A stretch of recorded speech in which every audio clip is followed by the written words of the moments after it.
ఓకేనా. అందరికీ నమస్కారం అండి.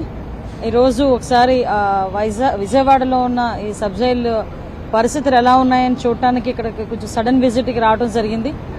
ఓవరాల్గా ప్రిజన్స్లోని ఉన్న సౌకర్యాల గురించి కానీ, ప్రిజన్స్లో ఉన్న ఖైదీల వివరాలు కానీ, అదేవిధంగా వాళ్ళు ఎలా ఉంటున్నారు, ఏం చేస్తున్నారు, వాళ్ళకి మౌలిక సదుపాయాలు ఎలా ఉన్నాయి, అట్ ద సేమ్ టైం వాళ్ళకి ఎలాగ విజిటింగ్స్ అవర్స్ ఇస్తున్నారు, అవన్నీ కూడా ఒకసారి కూలంకషంగా చూడటానికి ఈరోజు ఇక్కడికి విజయవాడ సబ్ జైలుకి ఇక్కడికి రావడం జరిగింది. ఇక్కడ లోపలికి వెళ్ళిన తర్వాత వాళ్ళ కెపాసిటీ అంటే సుమారుగా 1.5 ఎకరంలో ఉన్న కొంచెం ఎప్పుడుదో చాలా పాత జైలు ఇది.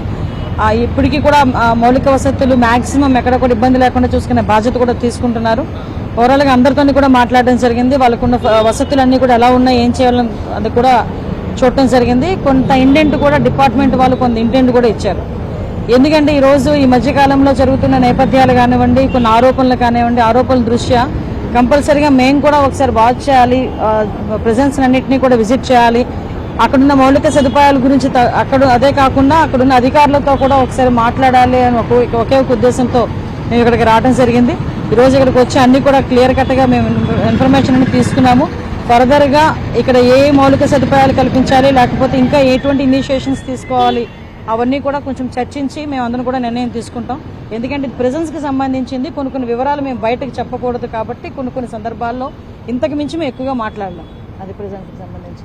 ఇంకోటి జైల్లో చూస్తే కనుక ఇటీవల కాలంలో విజయవాడ సబ్ జైలు చూస్తే కనుక కొన్ని బయట నుంచి లోపలికి వస్తువులు వెళ్ళి నేరస్తులుగా నీటి కూడా జరుగుతుంది. యాక్చువల్గా మీరు చెప్పిన మాట అయితే వాస్తవం అండి. అది యాక్చువల్గా ఆరోపణలు కూడా వచ్చినాయి. దాని గురించి కూడా ఇప్పుడు నేను